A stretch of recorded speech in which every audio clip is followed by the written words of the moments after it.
In the world of YouTube, some builds are bigger than cars. This is the story of Alex Rowan, an automotive creator with millions of subscribers, who took on a cheap 1980s challenge and found something far darker waiting for him in the garage. The Buick he bought wasn't just a car, it had a name, and by the end of his build, it had him. Crawling from every corner of the world, come the stories that should never be told. Creepy stories from around the world. If you enjoy this video, please like, subscribe, and turn on notifications. It truly helps us make more of this type of content. The internet had built monsters before, though usually not in the flesh. Algorithms had a way of magnifying the strange until it grew fangs, feeding back whatever people wanted to see until it warped into something else entirely. For Alex Rowan, that monster had always been cars. His channel, Torque Graveyard, had once been a colossus in the automotive niche. 3 million subscribers, dozens of videos that had each pulled in millions of views. Sponsors, merch, fans who called him an inspiration. On camera, Alex was electric. He leaned toward the lens like it was an old friend, eyes bright, mouth curved in a grin that seemed effortless. He cracked jokes while covered in grease, gave personality to broken bolts, cursed rust patches like villains in a soap opera. His voice had a warm cadence, half confession, half carnival barker. Watching him, people believed they could resurrect junk too. Off camera, he shrank, his voice dulled. His posture curved inward. Claire, his girlfriend of 3 years, used to tease him. "I get the beta version, don't I? The quiet Alex. All your energy goes to the internet." He'd laughed, but not very hard. Torque Graveyard had made him a comfortable life, but the tide was shifting. YouTube's algorithm favored louder, faster content. Alex's 20-minute odysseys of rust and redemption struggled against quick, chaotic clips. He felt the pressure in his chest whenever he refreshed analytics. That's when the challenge came. It started as a joke. On a podcast, 3 automotive YouTubers riffed about the dumbest road trip video ever. Buy the cheapest car from the 1980s, fix it up just enough to drive, and take it across 3 states in convoy. Audience votes on the winner. At first, it was a laugh, but Alex texted afterward, "What if we actually did it?" The others agreed. Brett Wrench Monkey Kearns, a human firecracker whose brand was chaos and gasoline. Jordan Lee, calm, precise, his restorations edited into hypnotic sequences. Alex, the everyman in between. They set the rules. Under $2,000, 80s only, film everything. One night at 3 a.m., scrolling classifieds, Alex found it. 1983 Buick Riviera, 2-door V6, $750 OBO. Needs work. The photos were crooked, washed out. The Buick sat half sunk in weeds. Maroon paint dulled like dried blood. Vinyl roof peeling back like blistered skin. One headlight sagged, half open. Something in Alex's chest tightened. He should have scrolled past, but instead he zoomed in, studying every shadow. When he trailered it home, the seller shoved the title into his hand without a word. "Good riddance," he muttered, retreating into his sagging trailer. Under the fluorescent glare of Alex's shop, the Riviera looked worse, rust-feathered wheel wells. The interior reeked of mold and something sharp, like copper coins soaking in water. The trunk screeched open to spill a raccoon nest. Alex turned to the camera with a grin. Perfect. The first episode was classic Torque Graveyard. Alex hamming it up, spraying decades of filth off the car, cracking jokes about tetanus, collapsing theatrically after every seized bolt. His energy lit up the screen. Comments poured in. "This thing is doomed, meow. Riviera, haven't seen one in ages. Bet he doesn't even make it to the start line." Views spiked. The algorithm approved. But the Buick resisted. Its wiring disintegrated under his fingers. The transmission slipped like it was trying to flee. A crack in the block wept oil no matter how he sealed it. It was like the car fought back. Alex didn't walk away. Every problem felt personal. A challenge whispered just to him. He worked longer, later, and somewhere in the small hours, he began to whisper back. Not muttering. Talking. Conversations. He leaned against the fender in the stillness after midnight, lips moving softly. The name came one night, unbidden. Mara.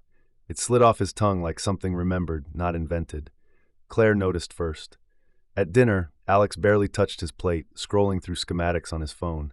Later, she found him in the garage, forehead pressed to the Buick's roof, lips moving. No camera in sight. "Alex," she said quietly. He flinched like she'd startled him awake. "You're scaring me," she whispered. He smiled, the bright one he used for fans. "I'm fine, just in the zone." But the untouched plates piled up. He stopped coming to bed. He dozed sitting upright in the shop chair, grease still streaked on his skin. When she touched his arm, he jerked as though he'd forgotten she existed. And always, the whispers. Claire began to hover at the doorway more often. Sometimes she brought food, sometimes she just stood there watching him work. It wasn't the grease or the long hours, those were normal. It was the way he carried himself. He didn't hum anymore, didn't whistle along with the radio. His eyes seemed locked inward, like he was listening to something she couldn't hear. She tried humor first. "You're starting to smell like that thing," she said one evening, holding up a bag of Thai takeout. "Come inside before you fuse with it." He didn't laugh. He barely looked up. "Just leave it there," he murmured. The bag went untouched. Later, she found him asleep in the driver's seat, his cheek against the steering wheel, lips moving as if in dream speech. When she shook him awake, he blinked like he didn't recognize her.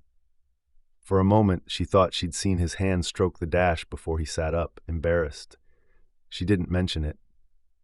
The whispers grew bolder. Claire heard them when she walked past the garage at night. Not words, not exactly, but the cadence of speech. At first, she thought he was streaming late, but no cameras were on. Once, she swore she heard a second voice, a low murmur threading under his. She stayed awake in the bedroom alone, staring at the ceiling, listening to the faint metallic groans of tools clattering long after midnight. Sometimes she pressed a pillow over her head. Sometimes she wept quietly, clutching her phone, tempted to call his brother or his friends. But shame stopped her. She couldn't explain it without sounding hysterical. The breaking point came on a night sticky with summer heat.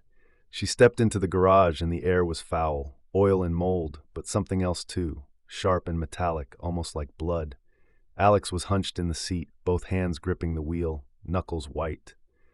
"Enough!" she snapped. "Alex, you haven't eaten, you haven't slept, you're wasting away right in front of me." "I'm fine," he muttered, not turning his head. "No, you're not fine. You're obsessed. Look at yourself." Her voice cracked. "You talk to this car more than you talk to me. You don't even call it a car anymore. You gave it a name." His lips twitched. Slowly, he turned his head. His eyes were hollow, glassy. "Mara." The word was soft, reverent, wrong. Claire stared, breath caught in her throat. "What?" "That's her name," he said. His hand slid across the dash, stroking the cracked vinyl like skin. Claire stepped back as if struck. The fluorescent light above buzzed and dimmed, just for a moment. "Fine," she whispered. Her eyes filled, but she didn't let the tears fall. "You and Mara can rot together. I'm done."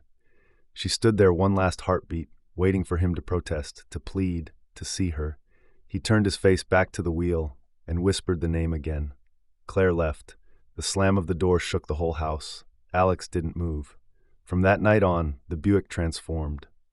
The paint, once chalky and dull, gleamed with a depth no polish could have coaxed in so little time.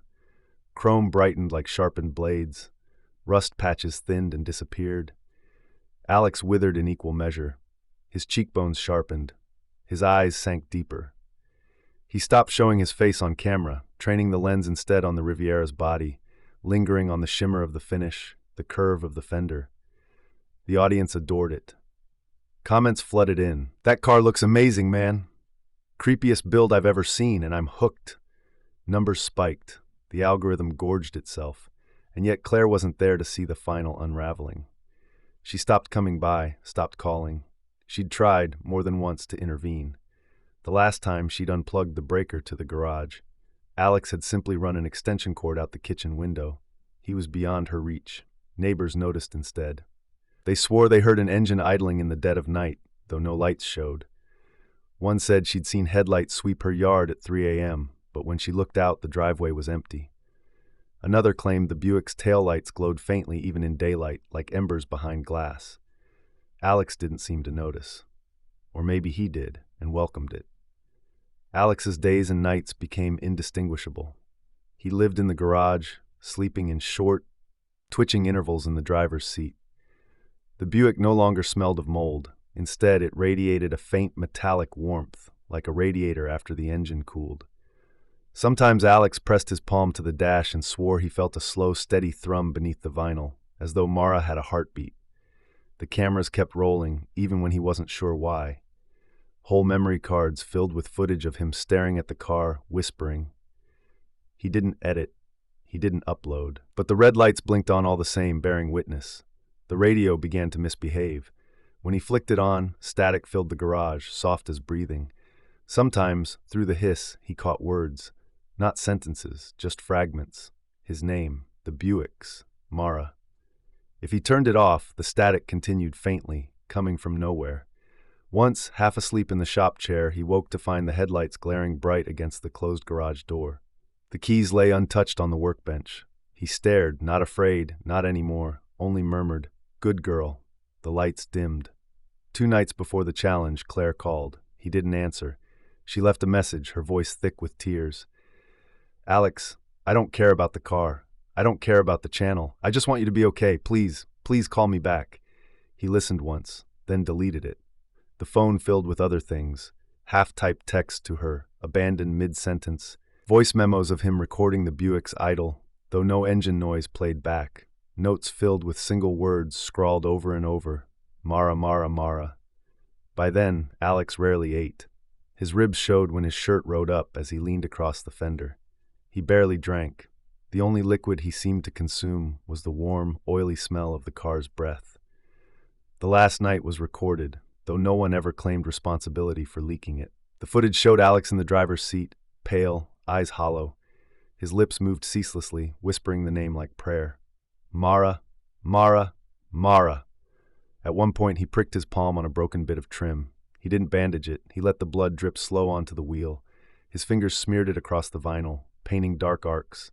The Buick's dash lights glowed brighter. The radio hissed louder. Through the static, a whisper seemed to answer. Alex smiled faintly, leaned forward, and pressed his forehead to the wheel. The camera battery died at 3:14 a.m. The morning of the challenge dawned bright. Brett and Jordan rolled into the lot first, engines loud, cameras ready.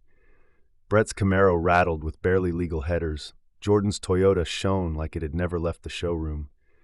They traded jokes for their audiences, laughing about whether Alex would show up at all. An hour passed, then another. "Let's just check his shop," Jordan said finally. They drove over together. The garage door hung half open. Tools were scattered across the floor like someone had flung them.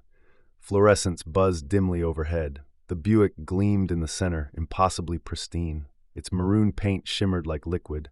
The chrome was a knife's edge. "Oh my God," Brett muttered. Then they saw him. Alex sat in the driver's seat, head tilted back, hands slack on the wheel. His skin was waxen, lips tinged blue. "Alex?" Jordan called softly.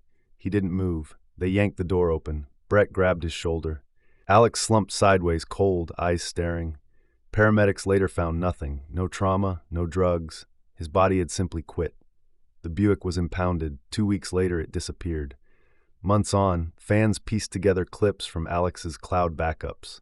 The final video showed him stroking the dash, eyes sunken, whispering, "Mara," and beneath it, faint as static, another voice whispered back. If you enjoy this video, please like, subscribe, and turn on notifications. It truly helps us make more of this type of content.